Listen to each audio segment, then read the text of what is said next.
পুলিশের গায়ে হাত তুলছে, রাস্তায় আগুন লাগাচ্ছে, আমরা তাদের কাউকে ছাড় দিব না। কোটা সংস্কার বলে যাও। আমি জাস্ট টিআরসিলের শব্দগুলো শুনবার জন্য একবার যখন আমরা রাস্তায় নেমেছি তখন আমাদের বড় ভাই বোনদের ন্যায় বিচার পাইয়েই ছাড়বো, এটা আমাদের প্রতিশ্রুতি। আমরা দেশের জন্য রক্ত দিব, আমাদের কিছুই যায় আসে না, আমরা মেধা শহীদ হব। পুলিশের গায়ে হাত তুলছে, রাস্তায় আগুন লাগাচ্ছে, আমরা তাদের কাউকে ছাড় দিব না। আমরা পুলিশ, আমরা ধৈর্যের পরিচয় দিচ্ছি। তারা যদি মনে করে দুর্বলতা, তাহলে তারা বুকার স্বর্গে বাস করছে। যারা এই কাজটি করছেন তাদেরকে আমরা চিনি, তাদের নাম আমরা পেয়েছি। আমরা তখন কি আপনার গায়ে একটু কেঁপে ওঠে না?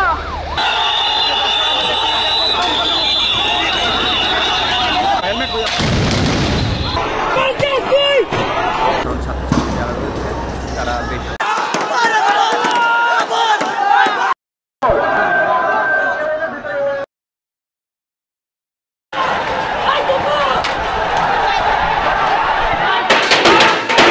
কোটা সংস্কার আন্দোলনকারীদের সঙ্গে ছাত্রলীগ ও পুলিশের দফায় দফায় সংঘর্ষে এখনো পর্যন্ত 6 জন নিহত ও প্রায় শতাধিক আহত হয়েছে।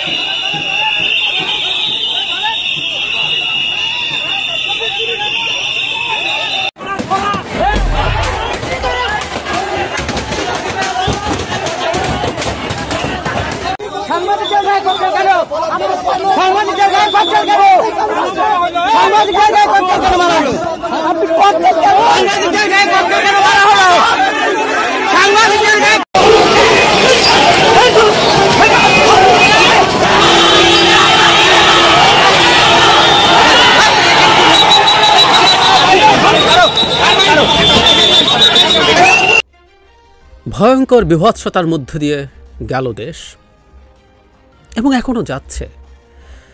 আপাত যে শান্ত অবস্থা দেখা যাচ্ছে, বিরাজমান মনে হচ্ছে, আমি মনে করি না এটা সত্যিকার শান্তির জায়গা, কবরের নিস্তব্ধতার মতো। এদেশটাকে আসলে কবর বানিয়েই ফেলা হয়েছে।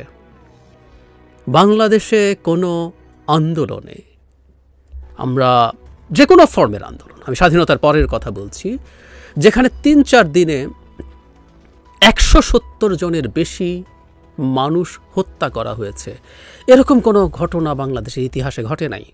সো বাংলাদেশের স্বাধীনতার পর এত রক্তপাতপূর্ণ, এত রক্তক্ষয়ী আন্দোলন আর হয়নি।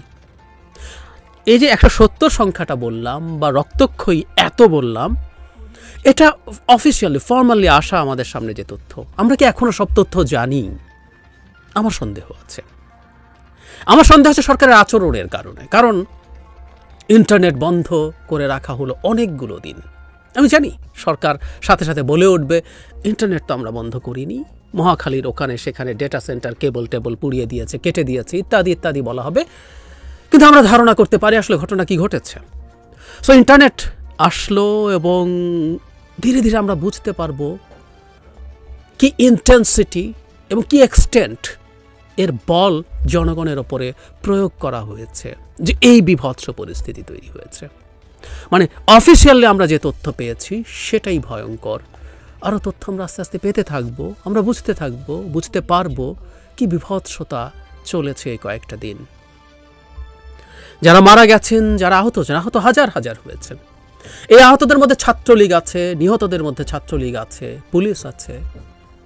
আমি আগেও বলেছি, আপনাদের হয়তো ভালো লাগবে না, প্রতিটা মৃত্যু সেটা জারি হোক না কেন, প্রতিটা আহত হওয়া, জখম হওয়া, সেটা ছাত্রলীগ হলেও আমি খুবই আহত বোধ করি। আমি আগেও বলেছি যে দেশের লিস্ট একটা ডেমোক্রেটিক প্রসেস যদি কাজ করত, ছাত্রলীগের ছেলেদেরও এসব করে বেড়াতে হতো না। আমরা কি খেয়াল করি যে স্বাভাবিক অবস্থায়ও ছাত্রলীগ করার নামে তারুণ্যের কি মারাত্মক অপচয় চারদিকে। আর দেশের এতগুলো মানুষ মারা গেল প্রথাগতভাবেই, এবং এতে কিছু আসে যায় না। আওয়ামী লীগ একটা জায়গাতেও আনপ্রেডিক্টেবল কিছু করে না। যা মানে এরকম কিছু ঘটলে আওয়ামী লীগ কী করবে, সরকার কী করবে, আমরা যদি অনুমান করে কিছু কথা বলে রাখতাম, প্রত্যেকে লিস্ট পলিটিক্যালি কনসিয়াস মানুষ, কোনো অ্যানালিস্ট হওয়ার দরকার নেই, প্রতিটা জিনিস অক্ষরে অক্ষরে তাই হয়েছে। জঙ্গিরা হামলা করেছে, বিএনপি জামাত হামলা করেছে, এসব কথা এসছে, রিপিটেডলি এসছে কোনো তদন্তের আগেই। আপনি একটা বিচার বিভাগীয় তদন্ত নাকি করছেন, একজন বিচারককে হাইকোর্ট বিভাগের দিয়ে আপনি তদন্ত করছেন, কিন্তু আগে রাষ্ট্রের প্রতিটা পর্যায় থেকে বলা হচ্ছে বিএনপি জামাতরা করেছে। তো তাহলে আসলে তদন্তের দরকার কি? কিন্তু ওই একই ন্যারেটিভ। কিন্তু বিএনপি জামাতও যদি করে, তারাও যদি মারা যায়, এর জন্য সরকারের দিকে লিস্ট একটা শোক দেখানোর দরকার ছিল। দেখি নাই, বরং এসব হামলা আন্দোলনকে বিশ্রীভাবে ট্যাগ করার চেষ্টা করা হয়েছে। টোকাই ভাড়া করে এনে নাকি করা হচ্ছে, ওটা কি তাচ্ছিল্য নিয়ে টোকাই শব্দটা তারা বলছেন, অবাক হয়ে দেখলাম। মানে আপনি যখন একটা স্বৈরাচারে পরিণত হন, কোন শব্দ ব্যবহার করবেন কোনটা করবেন না, ওটুকু সেন্স হওয়ার কাজ করে না। এটাই নিয়ম, এটাই হওয়ার কথা। অবাক হই না। আপনার ভাষা মতে যারা টোকাই, যদি সেরকম মানুষ থেকে থাকে, গুলির পর গুলি হচ্ছে, একদিন এককভাবে 40, একদিন 66 এরকম সংখ্যায় মারা যাচ্ছে। 40 জন যেদিন মারা গেল, তারপর দিনই, আবারও বলছি এগুলো অফিসিয়াল হিসাব, তারপর দিনই 66 জন মারা গেছে। মানে এই গুলির মুখেও আপনাদের ভাষায় তুচ্ছ তাচ্ছিল্য যাদেরকে করেন টোকাইরা বুক পেতে দিচ্ছে কেন?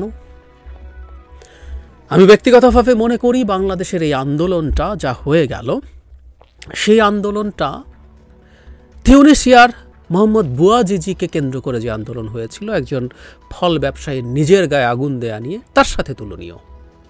কেন তুলনীয় আমি পরে আসছি। এই ঘটনার মধ্যে মানুষের যত রকমভাবে মানুষের জীবনে দুর্বিষহ অবস্থা তৈরি করা যায়, সবই তৈরি করা হলো কারফিউর আগে থেকেই। যখন আপনি ইন্টারনেট বন্ধ করে দিলেন, সরকার বলছে ডেটা সেন্টার পুড়েছে, তো এখন ধরুন ডেটা সেন্টার বা রামপুরা টিভি ভবন, সেতু ভবনের অনেকগুলো ভবনের মধ্যে প্রচণ্ড রকম আক্রমণ হয়েছে, দেখেছি আমরা। দায় দেওয়া হচ্ছে যারা করেছেন তাদের উপরে। আমি এই প্রসঙ্গে একজন খুবই পরিচিত মানুষ, ব্রিগেডিয়ার জেনারেল রিটায়ার্ড জনাব সাখাওয়াত হোসাইন, উনি নির্বাচন কমিশনার হিসেবে আমরা চিনি। উনি একজন গুরুত্বপূর্ণ নিরাপত্তা বিশ্লেষক। তিনি খুব গুরুত্বপূর্ণ একটা প্রশ্ন করেছেন, মিডিয়াতে কলামে লিখেছেন। উনি বলেছেন, সেটা হলো এই প্রতিষ্ঠান, ধরুন বিটিভি ইজ এ কেপিআই মানে কি পয়েন্ট ইনস্টলেশন, মানে এটার রাষ্ট্রীয় অত্যন্ত জরুরি গুরুত্বপূর্ণ একটা প্রতিষ্ঠান, যেখানে নিরাপত্তা থাকবে সর্বোচ্চ পর্যায়ের। ভিডিওতে দেখানোর চেষ্টা করা হয়েছে কোনো রকম তেমন কোনো বাধা ছাড়াই এটা করেছে। বিটিভির আক্রমণ তো প্রথম দিনই হয়নি, যখন আগে সংকট হচ্ছিল এটার নিরাপত্তা ব্যবস্থা কেন রাখা হয়নি? একইভাবে ডেটা সেন্টার পড়ানো বলেন, সেতু ভবন, আরও কি কয়েকটা মন্ত্রণালয় পড়ানো হয়েছে, স্বাস্থ্য অধিদপ্তর, দু একটা স্টেশন। এই প্রশ্ন তাহলে আসে, আপনি পর্যাপ্ত নিরাপত্তা ব্যবস্থা না নিয়ে কি এটা হতে দিয়েছেন? বা কেউ তো পাল্টা প্রশ্ন করতেও পারে, নাকি এটা আপনি ঘটিয়েছেন? এই যে আগুনের অজুহাতে আপনি ইন্টারনেট বন্ধ করে রাখতে পারলেন, বলা হচ্ছে যে ইন্টারনেট বন্ধ করে রাখা সরকার ক্ষতিগ্রস্ত হয়েছে, এক মন্ত্রীকে বলতে শুনলাম। মানে এই বেনিফিটটা দেখলেই বোঝা যায় যে পরিমাণ ভ্যান্ডালিজম চালানো হয়েছে, বর্বরতা চালানো হয়েছে রাষ্ট্রের নাগরিকদের ওপরে, পুলিশ এবং পরে বিজেপি মিলে, সেটা মানুষের সামনে আসে নাই। মানে কমন যুক্তি, ইন্টারনেট বন্ধ থাকায় সবচেয়ে ক্ষতিগ্রস্ত হয়েছে যারা এই মুভমেন্টে আছে, তারা তাদের যোগাযোগ ঠিকভাবে হতে পারছে না, তারা তাদের তথ্য আপলোড করতে পারছে না, জানান দিতে পারছে না, তারা ইন্টারনেট নষ্ট করবে, অন্তত যুক্তি তাই বলে না। বেনিফিটেড সরকার হয়েছে, এবং এইসব যোগাযোগ বন্ধ থাকায় ইন্টারন্যাশনালি যে পরিমাণ তথ্য গ্লোবাল মিডিয়ার কাছে যাওয়ার কথা ছিল, সেই পরিমাণ তথ্য প্রবাহিত হতে পারছে না। শুধু তাই না, আমি একজন বিখ্যাত গার্মেন্ট মালিকদের নেতা জনাব হাতেমকে আমি একটা টক শোতে বলতে শুনেছি, ইন্টারন্যাশনাল কলও যাচ্ছে না। উনি ওনার বায়ারদের সাথে যে ফোনে কথা বলবেন সেটাও পারেন। আমরা বুঝতে পারি ইন্টারন্যাশনাল কলও তাহলে অফ করে রাখা হয়েছে, যাতে বাংলাদেশের খোঁজ খবর বিদেশি মিডিয়ার কাছে খুব বেশি যেতে না পারে। তার মানে আপনি মানুষকে অন্ধকারে রেখে পরিকল্পিতভাবে ব্রুটালিটি চালিয়েছেন, সেজন্য এটা করেছেন। এবং এই ইন্টারনেট বন্ধ থাকার কারণে কি নাভিশ্বাস জনজীবনে উঠেছে আমরা তো দেখতে পাচ্ছি। আর সব সরিয়ে রাখি, বিদ্যুতের প্রিপেইড মিটারের রিচার্জ করা যায় না, আমি নিজে সেই সংকটে পড়েছি। গ্যাসের কারো আছে প্রিপেইড মিটার, বা কেউ দুটোর সংকটে পড়েছে, হাতে টাকা নেই, এটিএম কার্ড থেকে টাকা তোলা যাচ্ছে না, এটিএম বুথ থেকে মানে সংকটের কোনো শেষ নাই, বিভৎসতার কোনো শেষ নাই। ছোট ছোট ব্যবসায়ীদের যারা ইন্টারনেট ভিত্তিক ব্যবসা করে তাদের ব্যবসা ধ্বংস হয়ে পড়ে বসে আছে। তার চাইতে জরুরি কথা, ইন্টারনেটকে ভিত্তি করে কিছু ফ্রিল্যান্সার কাজ করছেন। গার্মেন্ট ইন্ডাস্ট্রি, বড় ব্যবসায়ীদের কথা যদি চিন্তা করি, জনাব হাতেমের কথা ওনাকে রেফার করে বলছি, জনাব হাতেম বলছেন যে আমি যোগাযোগ করতে পারছি না, 2-4 দিন যাওয়ার পর দেখা যাবে এই অর্ডার আমার দেশে আর আলটিমেটলি থাকবে না, কারণ বাংলাদেশে যদি আনস্টেবল এই অবস্থা হয়ে থাকে তাহলে বাংলাদেশকে অর্ডার কে দেবে? এই অর্ডার উনি বলছেন ভিয়েতনাম, কম্বোডিয়া, চায়নায় চলে যাবে, হুইচ ইজ ভেরি রাইট। না হয় হাতেম সাহেবের মতো মানুষরা এই ধাক্কা সামাল দিতে পারবেন, দেশের ক্ষতি আছে, কিন্তু এই যে ফ্রিল্যান্সাররা যারা বছরের পর বছর চেষ্টা করে একটা জায়গায় পৌঁছেছেন, তারা তাদের বায়ারদেরকে, ক্লায়েন্টদেরকে হারিয়ে ফেলবেন। একটা সময় দেখা যাবে এই কাজগুলো আর বাংলাদেশে আসছে না। এবং সত্যিকার অর্থে বাংলাদেশে যদি এই আনস্টেবল সিচুয়েশন হয় তাহলে বাংলাদেশকে কে কাজ দেবে? কিন্তু সরকার আসলে কিছু আসে যায় না। আমরা বাঁচি, মরি, শেষ হই, কিছু আসে যায় না। সরকার জনগণ সুখে আছে কি নাই তাতে তার নীতিগত লিস্ট একটা ভ্রুক্ষেপ নাই, কারণ একটা গণতান্ত্রিক ব্যবস্থা নাই, লিস্ট একটা নির্বাচন নাই, এটা হবারই কথা। একেবারেই আনপ্রেডিক্টেবল কিছু না। কেউ কেউ বলছেন সরকার শেষ পর্যন্ত যেভাবে আপিল বিভাগের শুনানি এগিয়ে এনেছেন, এগিয়ে এনে তারা এই ব্যবস্থা করার চেষ্টা করেছেন, মানে স্টুডেন্টের যে দাবি সেটার সাথে কনফার্ম করে। আমরা ওই আলোচনা তর্কে ঢুকছি না, সরকার যেভাবে চায় এখন শেষ পর্যন্ত আপিল বিভাগ সেভাবে রায় দিয়েছে কিনা, যদিও এসব নিয়ে কথা আছে, আজকের এই জরুরি বিষয়ে কথার মধ্যে আর না বলি। কেউ কেউ বলেন এই শুনানিটা তো আগেই আনা যেত, স্টুডেন্টের সাথে আগেই আলোচনা করা যেত। না, আমি তা মনে করি না। আমি মনে করি সরকার যা যা পথে যাবার কথা ছিল সে এক্স্যাক্টলি তার প্রেডিক্টেবল পথে এগিয়েছে, একদম কোনো ভিন্ন পথে যায়নি। প্রত্যেকটা নিয়ে আমি আলাদা আলাদা ভিডিও করব। আমি চেয়েছিলাম এক সময় বাংলাদেশে এই ঘটা যদি সুস্থ থাকি এবং বেঁচে থাকি এবং যদি জেলের বাইরে থাকি, এই পরিস্থিতিতে কয়দিন এইভাবে থাকা যাবে আমি তাও জানি না। এই প্রশ্ন আছে, অনেকে তাদের কনসার্ন জানাচ্ছেন। তো চেয়েছিলাম যে এই কথাগুলো এক ধরনের ভিজুয়াল ডায়েরির মতো থাকবে। যাই হোক, অনেকগুলো দিন কথা বলা যায় নাই। চেষ্টা করব খুব দ্রুত এই ঘটনার উপরে আরও কয়েকটা ভিডিও খুব দ্রুত পরপর দিয়ে দেওয়ার জন্য। ওই যে বলছিলাম যে সরকার আসলে একেবারে তার প্রেডিক্টেবল পথে গেছে, একদম কোনো এছাড়া উপায় নেই, এবং সরকার এখনও যা করছে তাও উপায় নেই। এবং বর্তমানে যে জায়গায় দাঁড়িয়ে আছে সেটা সরকার একটা বিরাট পরাজয় দেখাচ্ছে আমাদের সামনে। আসবো শেষ অংশে। আগে একটা কথা বলছিলাম যে তিউনিসিয়ার আন্দোলনের সাথে এটাকে খুব সুন্দরভাবে মেলানো যাবে। ওখানে একটা ভিন্ন আন্দোলন, ভিন্ন মানুষের অসন্তোষের মধ্যে শেষ পর্যন্ত একটা চরম স্বৈরাচার, যে 25 বছর আমাদের স্বৈরাচারের চেয়ে বেশি দিন স্বৈরাচারী ক্ষমতা সে ধরে রেখেছিল, 25 বছর শান্তিতে থাকার পরও বিভিন্ন শ্রেণী পেশার মানুষের জমে থাকা পুঞ্জীভূত ক্ষোভ ফেটে পড়েছিল ওই জায়গায় গিয়ে। ঠিক একই রকম একটা ঘটনা এবার হলো। কোটার যে আন্দোলন, তার মধ্য দিয়ে সরকার বলবে এটাকে সামনে রেখে বিএনপি, জামাত, জঙ্গিরা এটা করেছে সেটা করেছে, মানে একটা কারাগার ভেঙে চুরে অস্ত্র লুট হয়েছে, 85টার কয়েদি সব বের করে দিয়েছে সরকারের। এই হলো নিরাপত্তা ব্যবস্থা যখন সারা দেশ সংকটের মধ্যে আছে। এগুলো কেন হয়, কারা করে, এই দেশের জনগণ ধারণা করতেই পারে, কারণ এগুলো হলেই তো আপনি আসলে দেশটাকে যেভাবে শান্ত করছেন সেভাবে করতে পারবেন। আসবো সে জায়গায়। যাই হোক, আপনি এই আন্দোলনটা শুরু হলো, তার মধ্যে এটা হয়েছে সাধারণ মানুষ। আমরা সব চলে যাওয়ার আগ পর্যন্ত যথেষ্ট পরিমাণ ছবি আমরা আমাদের সোশ্যাল মিডিয়াতে দেখেছি। টিভিতে রেস্ট্রিকশন আছে বলে বিশ্বাস করি, তারপরও টিভিতে আমরা যখন দেখলাম সেখানে দেখতে পেলাম সাধারণ মানুষজন রাস্তায় আছে এবং আপনাদের ভাষা যারা টোকায় তারাও সাধারণ মানুষ। হ্যাঁ, একজন প্রধানমন্ত্রী, একজন মন্ত্রী, একজন রাষ্ট্রপতি এই রাষ্ট্রের যতটুকু মালিকানা হোল্ড করেন, ওই টোকাই, আপনারা যাকে তাচ্ছিল্য করে টোকাই বলেন, ওই টোকাইয়েরও সেম হিস্সা আছে রাষ্ট্রে। ইয়াস, কথার কথা না, আমি বাস্তবতায় বিশ্বাস করি। সো সে তার অসন্তোষ, অন্যর অসন্তোষ। ইভেন আমি বহুবার বলেছি, কোটার স্টুডেন্টরা এতটা নামতো না তার যদি এই বিভৎস রকম বেকারত্ব না থাকতো, ওর যদি প্রাইভেট সেক্টরে অনেক ভালো জবের স্কোপ থাকতো। তথাকথিত উন্নয়নের নামে কিচ্ছু হয় না এই দেশে আসলে। ইয়াংদের বেকারত্ব তার প্রমাণ। এবং সরকারি চাকরির জন্য এই যে উন্মাদ একটা প্রজন্ম তৈরি হয়েছে, এটা অত্যন্ত চমৎকারভাবে, অত্যন্ত বিশ্রীভাবে সরকারের উন্নয়নকে তাচ্ছিল্য করে। ক্ষোভ আছে সবার, ইভেন যে ছেলেটা কোটার জন্য নেমেছে ওর পরিবারেও শান্তি নাই। তার বাবা যদি যথেষ্ট ধনী না হয়, তার পরিবার যদি যথেষ্ট ধনী বা যথেষ্ট উচ্চ মধ্যবিত্ত নয়, মধ্যবিত্ত পরিবারও বর্তমান মূল্যস্ফীতিতে মানে জেরবার অবস্থা।